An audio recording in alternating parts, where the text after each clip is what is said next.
कार्पण्यदोषोपहत स्वभावः पृच्छामि त्वां धर्मसम्मूढचेताः यच्छ्रेयः स्यान्निश्चितं ब्रूहि तन्मे शिष्यस्तेऽहं साधि मां त्वां प्रपन्नम्।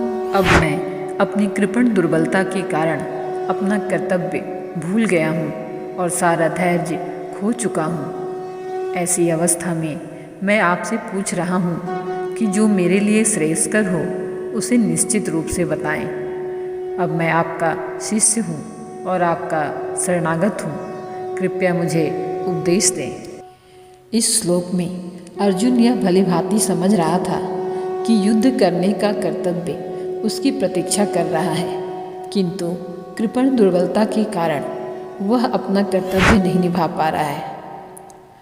उसकी उलझन का कारण था पारिवारिक सदस्यों के प्रति उसका अति अनुराग तथा मृत्यु से उनकी रक्षा करने की उसकी इच्छा।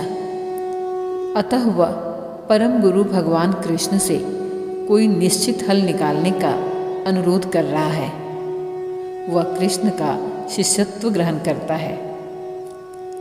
हम भी अपने रोजमर्रे के जीवन में अनेक ऐसी ही उलझनों का सामना पग पग पर करते हैं।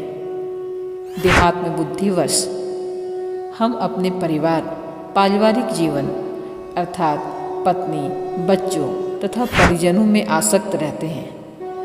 हमें लगता है कि हम अपने परिवार को मृत्यु से बचा सकते हैं अथवा हमारा परिवार या समाज हमें मृत्यु से बचा सकता है।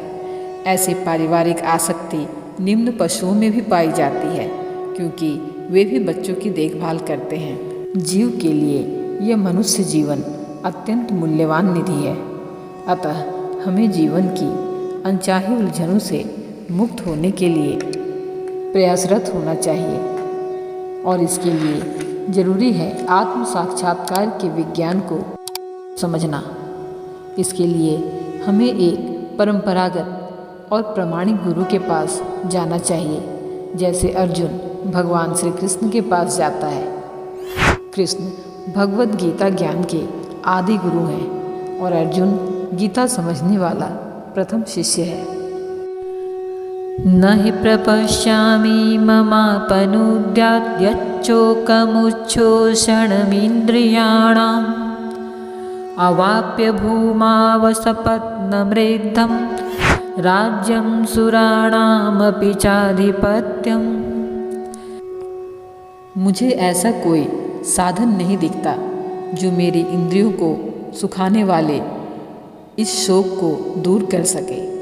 स्वर्ग पर देवताओं की आधिपत्य की तरह इस धन धान्य संपन्न सारी पृथ्वी पर निष्कंटक राज्य प्राप्त करके भी मैं इस शोक को दूर नहीं कर सकूंगा।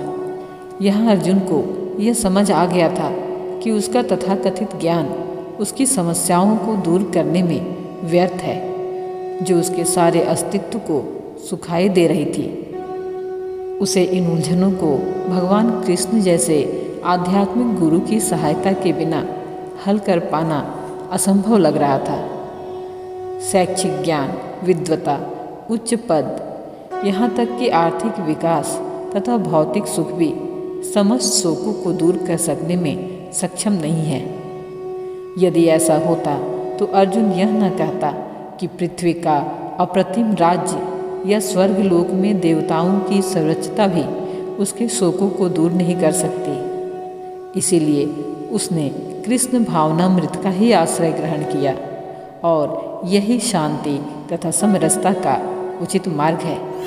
अतः यदि हम सदा के लिए शोक का निवारण चाहते हैं तो हमें कृष्ण की शरण ग्रहण करनी होगी, जिस तरह अर्जुन ने की।